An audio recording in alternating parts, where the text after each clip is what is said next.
Ladies and gentlemen everywhere, It's a God Thing radio program is on the air.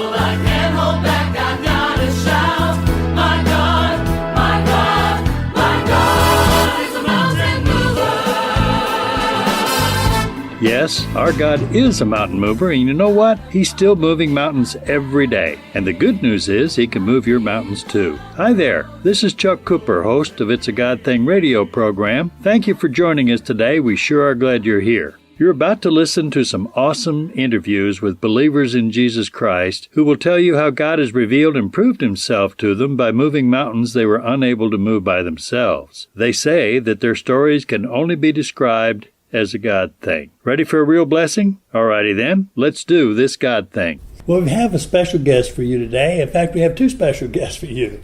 It's Matthew and Jody Bell, who have a big chicken farm and a cattle farm in Royston, Georgia. They have an incredible story about God's mercy and His grace.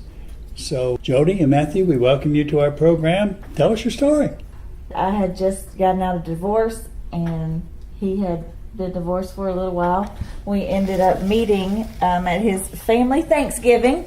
His cousin was my best friend, and halfway through the day, this guy walked in and stumbled in, and very handsome, but looked very troubled and tired. And I was like, he just went and got his food and sat in the corner and kind of just didn't say much. And he has a huge family, so there was a lot going on, and he was just isolating himself. And of course, me being me, I was like, I see a project.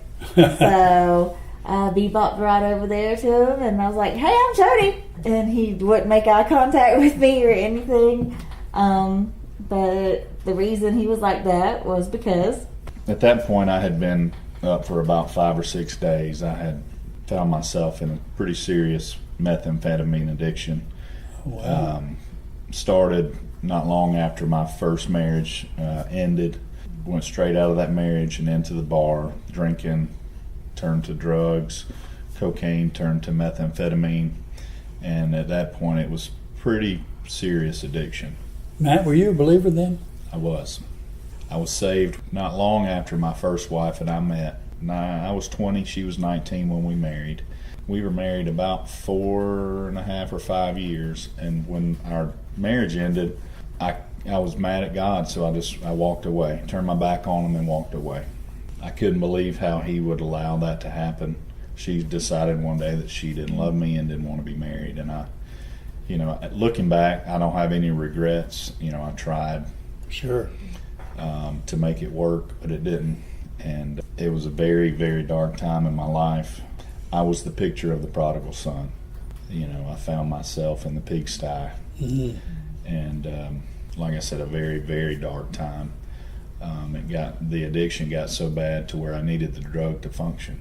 I would go on a bender for a week or 10 days and be awake that whole time. And 3 or 4 days. Were you working then? I was. How did that work? Well, I worked for myself, so I couldn't get fired. Oh, okay. I was a contractor. We did whole house remodels to kitchens to bathrooms, and so I did the drug to work. Started with the drugs because they give you energy, they make you feel good, and then not too long it gets ugly. Now, what do you mean by ugly? I mean, it gets to where it controls you. It takes you to a deep, dark place where it just turns you into a monster. How long after your divorce did you meet Jody? About 3 years. probably. Yeah. It was Thanksgiving. I remember that. So November something or another.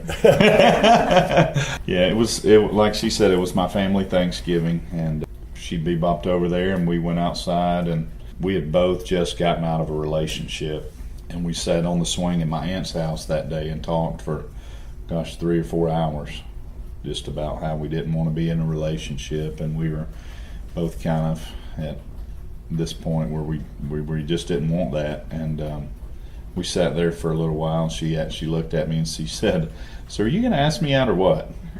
Oh, wow. And I said, "Well, okay." So we went to the movies that night. Were you high then? Probably. Okay. Probably. Was he high, Jody? He was tired. He was probably coming down. I see. Mm-hmm.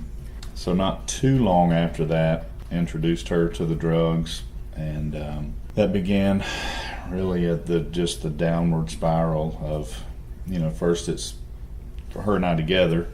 We would use on the weekends. We both have kids. I have 2 from a previous marriage, and she had 1. So every other weekend we planned it so we didn't have our kids at the same time, and that was our play weekend. Jody, had you been using drugs before you met him? Never? Okay. And so you caught his addiction from him?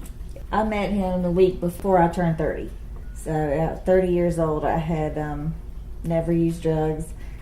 Because I'm a codependent, I wanted him to like me, so I started doing what he was doing so he would want me around. Mm-hmm. He didn't do anything to force me to do a drug. He didn't offer it to me.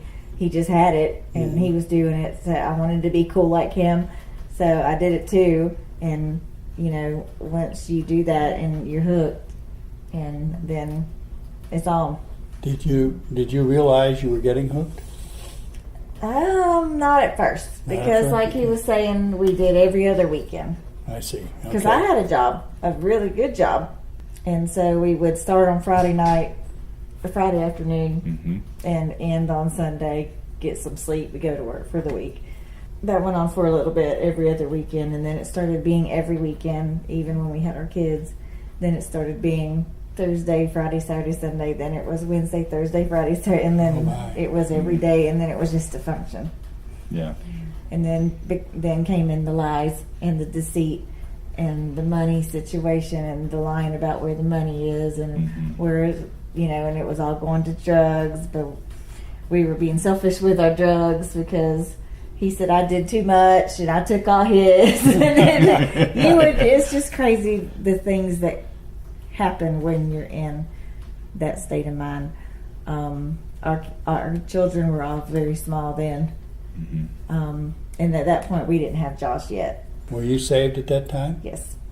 I was saved when I was 10. I said the prayer and got to go to Chuck E. Cheese because that's what they did at our church, is you get to go to Chuck E. Cheese if you get saved and get baptized. So that's about all I knew of that. Yeah.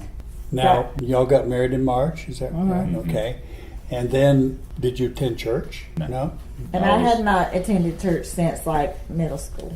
And at that point, I had been running from God so long that I really didn't know how to stop. But every once in a while, I could still hear his voice. And he would say, "Matt, I still love you." Audibly? Yeah, in my spirit. Yeah. He would say, "I still love you. I haven't given up on you. I haven't left you. I'm still here." And you're hearing a kite when you're hearing this? Sometimes. Sometimes? Sometimes not. Okay. And how did that affect you? I would just push it down most of the time. But he never quit. Wow. He never stopped. He doesn't. Exactly. He was after you, Buddy Rowe. Mm-hmm. Sure was. Yeah.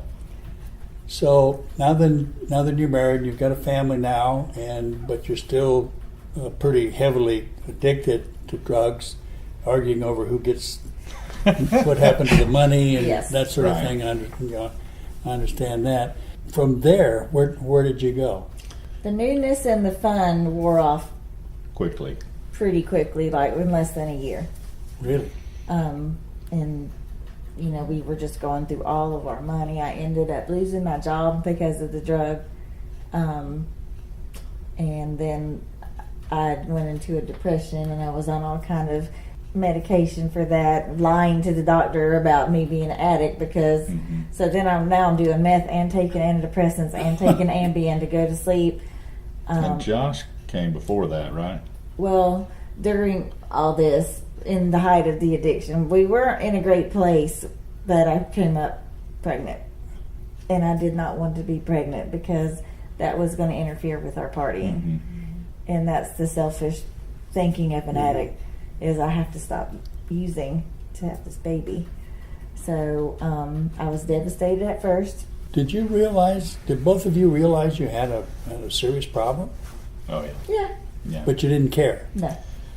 We cared, we just didn't. Didn't do anything about it. Right. Right. At that point, we didn't have the desire or the willpower to really, the drugs were good. That's all we do Right. at that point. That's how we functioned. Wow. So with me becoming pregnant, I had to stop, and he said he would stop too. And didn't and lied and was deceitful and was doing things behind my back. And But you could tell that, couldn't you? yes. And it's pretty obvious. and then confronting him was always caused anger, and there was never any physical violence or anything like that, but lots of holes in walls and all kind of stuff like that. And I just kept begging him to quit. He didn't, so we ended up having Josh, who actually turned out to be our biggest blessing. But I immediately went right back to using as soon as he was born. Did you really? Because it's in the house, and I'm going to do it. So and the desire is that strong? Well, because at that point, if you're high, you can stay up with the baby all night long. Addicts just have a sick thinking. It's the drug, and it's the devil. It's nothing but the devil. From there, things just got worse. We could not stand to be in the same room. We couldn't stand to be around each other. I had got to where I had got back off a little bit, and I was trying to get him to stop so we could both be clean, and he didn't want to stop. And so I thought I would threaten him and say, well, if you don't quit, I'm leaving. And he said, there's the door. Wow, that had to hurt. And so at that point, he called my bluff, and I had to go. So I moved, and Josh was 6 months old. Yeah, 6 months old. And so we traded him off every few days. I moved back to Cumming, where we lived before we moved here, and got a job there. And life was a living hell for me there, alone with the children. And I went back down in the rabbit hole with the addiction, with the meth, and then all the antidepressants and the sleeping pills, and trying to function, and scared of being by myself. And it was terrible. We were separated a year. Where were you in this? During that time, they were cracking down on the methamphetamine up here, and the drugs got really horrible. The quality was bad, and so I would buy the drugs, and they weren't working anymore. And so while she left, I was here by myself and was able to quit using, not for no other reason other than the drugs weren't working anymore. So quitting wasn't intentional then? No. It was just, I was just tired of being broke and mad because the drugs weren't working. Right. Like she said, we had moved up here from Cumming, where we're from, and it's an hour away, and us with a chicken farm, and me having to look after the chickens, and which was a disaster when you're high.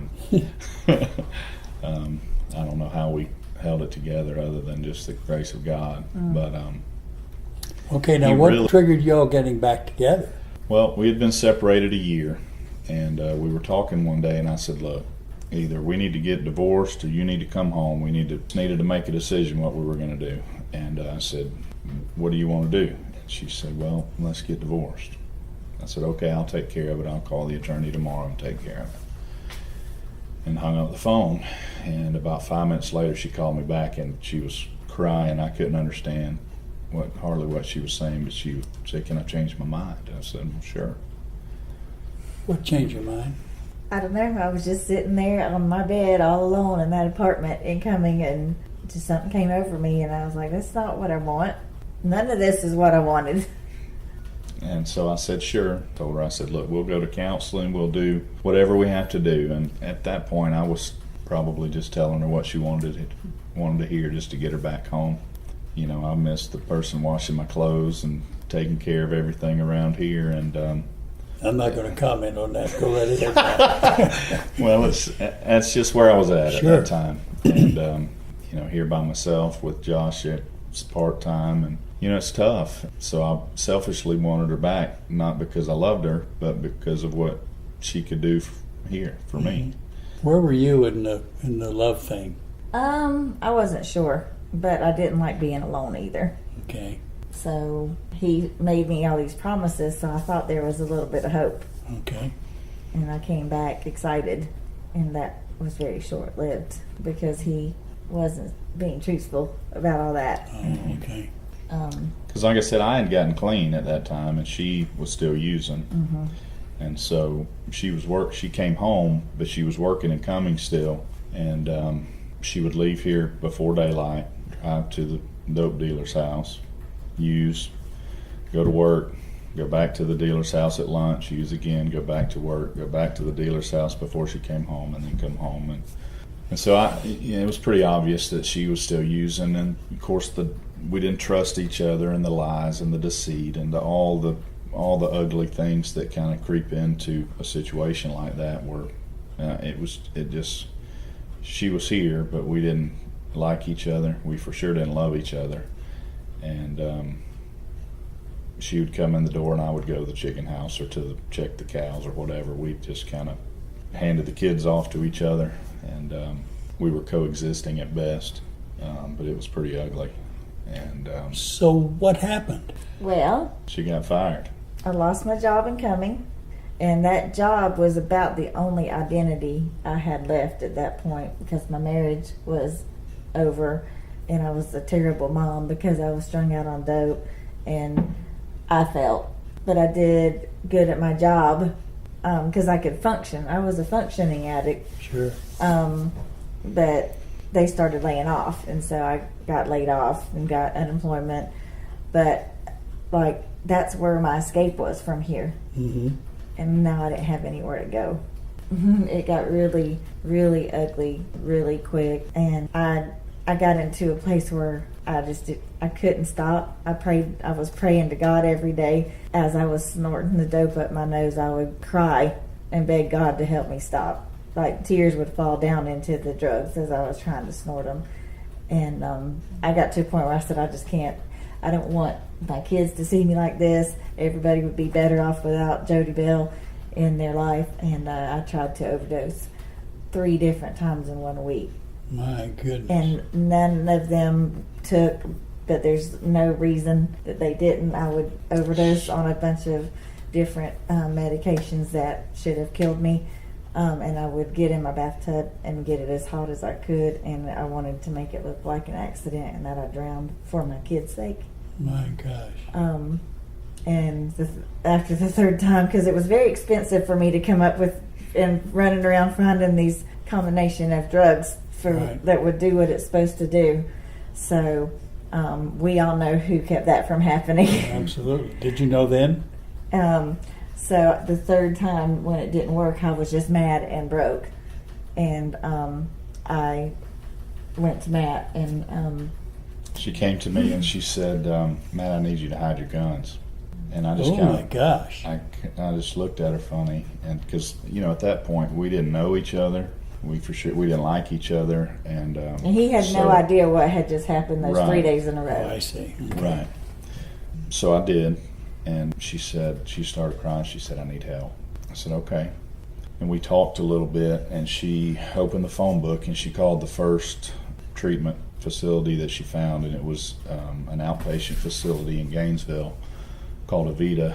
And she called down there, and they said, come on, and I took her down there. Kind of went back and forth for about 10 days. 10 days. They said, okay, you need to go to 90 meetings in 90 days. Is that right? So she went to an NA meeting in Cannon, which is right up the road here. Scared to death, because to me the people that went to NA meetings were like homeless and mean and dirty and scary. And I was not one of them, but I'm totally one of them. Well, where were you? And were you still clean? He was still clean, and he could not stand me, and he was half believing that I was trying to get help. He thought it was all just for attention. Show. Yeah. Mm-hmm. So I didn't have complete support. I was clean, but still running from God. And so I was more miserable clean than I ever was using, because I was clean, and so I didn't have the drug to to mask the voice of God that kept saying, Matt, I love you, and I'm still here. So during that time, he was just always pursuing, and I was always trying to ignore it. And you can't ignore the voice of God when he's after you. Matt, when did the guilt start? Immediately. The first time I walked into the bar after my divorce. Oh, really? Absolutely. So you felt the guilt all those years? All those years. The guilt followed by the shame and all those feelings, the unworthiness. Right. Okay, so now then, Jody is in rehab, and you're taking her back and forth to rehab and so forth. Are you still angry at her? Sure. And angry at God too? Absolutely. Who did you like then? Nobody. I didn't like anybody. I was a miserable person. Just awful to be around. He wouldn't even take his mama's phone calls because he knew she was praying for him. Yeah. Wow. Yeah. I could always tell when she was praying, and she was faithful to pray this specific prayer over me. She prayed, God, do whatever it takes to bring him back to you. And boy, he did. So I go to this NA meeting my first time. I'm scared. When I just can't wait for it to be over, get out of there. Sure. And I wasn't planning on ever going back. And this lady came to me and she said, I don't know you, but I love you, and I don't know why you're here, but here's my phone number. And she said, you can call me. And I just thought that was crazy that some absolute stranger was looking at somebody as broken and horrible as me would come up and say that they loved me and gave me their phone number. And were you ridden with guilt then? Oh gosh, yes, the whole time. Mm-hmm. I used for 7 years. I was on meth for 7 years. Wow. And so I came home and I still couldn't figure her out. And I still didn't, I was only a few days clean, 10 or 11 days clean. And after 7 years, that's nothing. You're still just in a fog. Foggy headed and completely and totally riddled with shame and guilt. When you start getting clear headed and thinking of all the things you did to people, and all that comes back, and it's only by God's grace that I didn't allow that to take me out. But I called her, and she ended up becoming my sponsor, and I started going to meetings regularly there. And I said, where do you go to church? My goodness. And she said, I go to Livonia First Baptist. Do you want to go?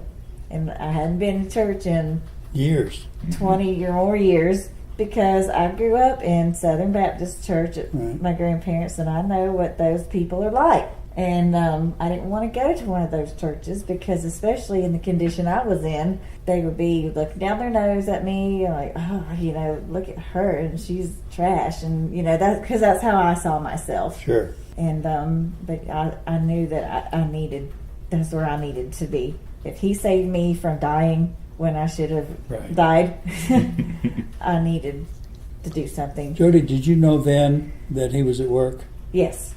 And that he saved you for a reason? Yes.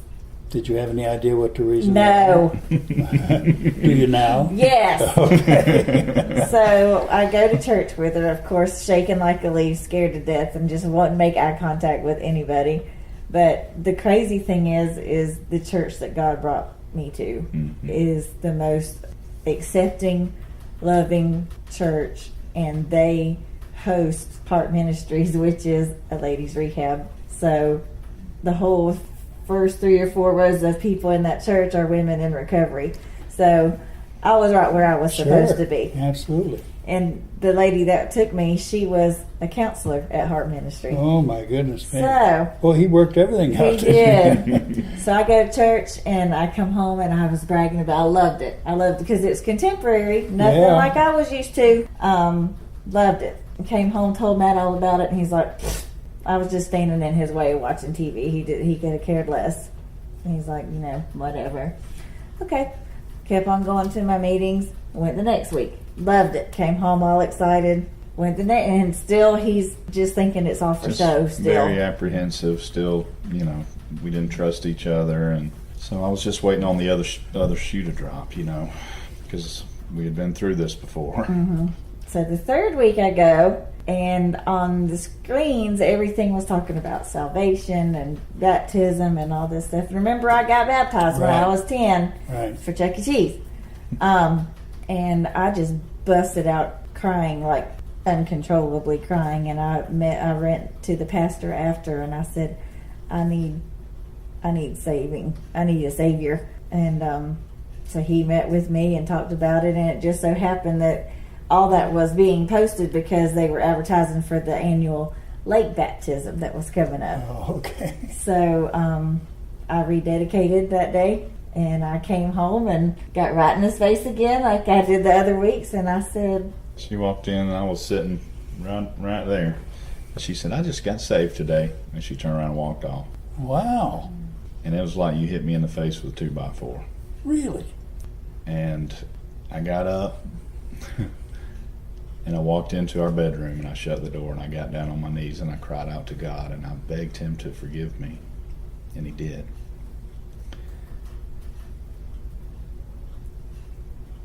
And I just said, I can't do it anymore. I'm so tired of running. And so I just cried out to him.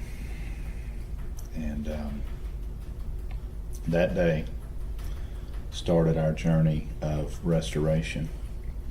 The next Sunday we went to church together. Wow.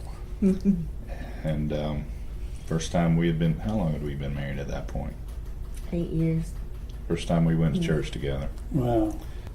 We met with our associate pastor, Chris. Several months went by. We were working. We were dating. Right. But we were married. Yeah. But like we had to learn each other. We didn't know each other. Sober. So. And apparently you decided that you liked each other sober. Well, it's somewhere along the line we did. So we came to a point where we decided that we needed, we just wanted to get some counseling just because of where we've been, and we wanted to grow in the Lord together and just get on a path. And so we met with our pastor, and he said, I'm not going to meet with you today. He said, I'm going to give you some homework. And he handed us a movie called Fireproof, and he said, I want you to go home and watch this movie. Oh, what a great movie that was for you. Yes. But there's something else that goes with that. The night before, Lee and I had went shopping, and she was all for this journey of us, working things out. And she's all excited, and we're standing there at Target, and I pick up this book. And it's called The Love Dare, and I had never heard of the movie Fireproof or The Love Dare before. It just said 40 days of exercises or something. I can't remember what, 40 days or something. Yeah, it's like something you do for 40 days with your spouse to help your marriage. Sure. And I showed it to her, and she has the cutest little voice, and she's like, do you think it would be okay if I bought this for you? And I was like, okay. So she bought me this book, and I brought it home. I set it down. We got home late. I didn't really look at it. Right. Then the next day, he hands us the Fireproof movie, which goes with the book. And he had no idea I got the book the night before, so none of that's coincidence. So we watched the movie. We tried to watch the movie. Mm-hmm. Yeah, we couldn't make it through the first time. We couldn't make it through. It was us. Awful. Oh, man. It was wonderful, but it was awful because it was like looking at a mirror.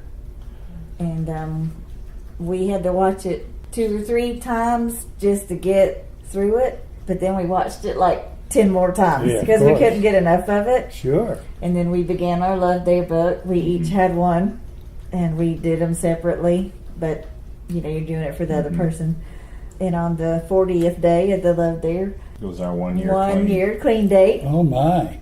And we renewed our vows just like they did in the movie on Sunday morning at church. It was a surprise to the congregation. So they did it at the end of the service. The whole service was called the Blame Game, and it was mine and Matt's testimony going back and forth about how we were before and how we were after, and then that's how it concluded. And it was a good day. It was a good day. How long ago was that? That was on June 6th of 2010. We just celebrated our 9-year clean date on June 5th. Wow. Well, congratulations. Thank you. Having just met y'all today and sitting down and visiting with you a little bit beforehand, It's hard for me to believe that you were ever in that situation. We with get your that a children. lot. We do get that a lot. I bet you do. We get that a lot. Bet you do. So, well, what's happened in the last 8 years now? You all are pretty busy with your church now, aren't you? Yes, Yes. we immediately got involved. Our church started Celebrate Recovery program Right. 6 months after we started going there, and they found out that Matt could sing a little bit, and Because you got a big mouth. because I have a big mouth, and so they asked him to lead the music for the Celebrate Recovery. And at that point, after my first marriage, I walked away from. I was a voice major in college, Oh, wow. and when Jennifer and I divorced, I quit singing. So it had been 15 years since I sang a note.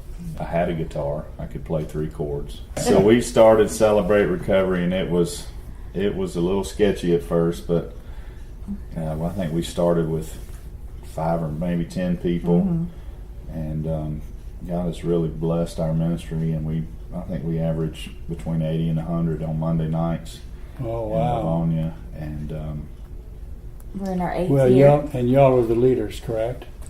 Well, we're we're part of the leadership team. Right. Okay, good. God restored my voice. He allows me to stand on stage and sing every Sunday, and has just given me a platform to show off what He's done. I'm just so humbled and honored to be able to do that, because it's only because of His grace, and it's only because the mercy that He's shown us that we're even, alive. Because we tried every which way we could to kill ourselves and to kill our marriage, and He had other plans. Yes, He did. Yes, He did. What an amazing, amazing story. Before we conclude, our listeners, probably not all of them, are familiar with Celebrate Recovery. Would you just share briefly what that is and what the goals are and how it works? There may be somebody that has a similar story that hears this and Sure. they need some help and they're not sure about this. And Well, Celebrate Recovery is a 12-step recovery program based on biblical principles. It's not NA and it's not AA. Our Right. higher power is Jesus Christ. right, And we believe that our healing comes from Him and through Him. Celebrate Recovery is for what we call all hurts, habits, and hang-ups. Right. It's not just for alcohol or chemical abuse. It's for divorce. It's for gambling. It's for pornography. It's for adultery. It's for depression. It's for anger. Anything that anybody struggles with or has a hold on them, they can come to Celebrate Recovery to find healing. We have a large group. We have praise and worship. And we have 1 week of testimony, 1 week a lesson. 1 week of testimony, 1 week a lesson. And then after our large group, which lasts about an hour, we split up into gender-specific small groups based on whatever it is you're struggling with. So we have like a men's chemical dependency group. We have a women's chemical dependency group. We have a women's codependency group. We have a women's general issue for other things that they could go in and talk about. There's somewhere for everybody to go and share about what they're struggling with. And we're a family. Like our Celebrate Recovery family is closer than our regular family. Sure. If you ask the people that come to Celebrate Recovery that also go to our church, and I have told this to our pastor, if you ask them if they had to pick one, They're coming on it's Monday. going to come on Yeah. Monday night, because Monday night is church without mask. whoa. Repeat that, Church without masks. without mask. A lot Back- of time on Sunday morning, people put on their nice Sunday clothes and they come and A they church face. exactly. Right. How are Check you off. doing? Everything's perfect. Right. We don't have any problems. Well, on Monday night we get real. Everybody that comes in there is broken. Right. We're all broken. Yeah. Exactly. Everybody that walks the face of this earth struggles with something. They may not struggle with methamphetamine like we did, but everybody at some point struggles with something. And we have a Savior who can sympathize with every one of our hurts, habits, and hang-ups. He knows us and He loves us. Celebrate Recovery is a nationwide. Nationwide. You can go to celebraterecovery.com Okay. and do a location search, and Good. it will tell you everyone that's around you. Thank you so much for your willingness to follow His guidance to help lead Celebrate Recovery. So to answer your question, do I know now why God saved me? Yes. He saved me to help others just like me. Thank you, folks. Thank you. Thank you. Wow, what a great half hour this has been. Tune in next time for more great God Thing stories, and tell all your friends to tune in too. Oh yeah, one more thing. If you or someone you know has a verifiable story which needs to be told, please email a brief summary to us at mystory@itsagodthingradio.com. That's my story, all one word, at itsagodthingradio.com. See you next time.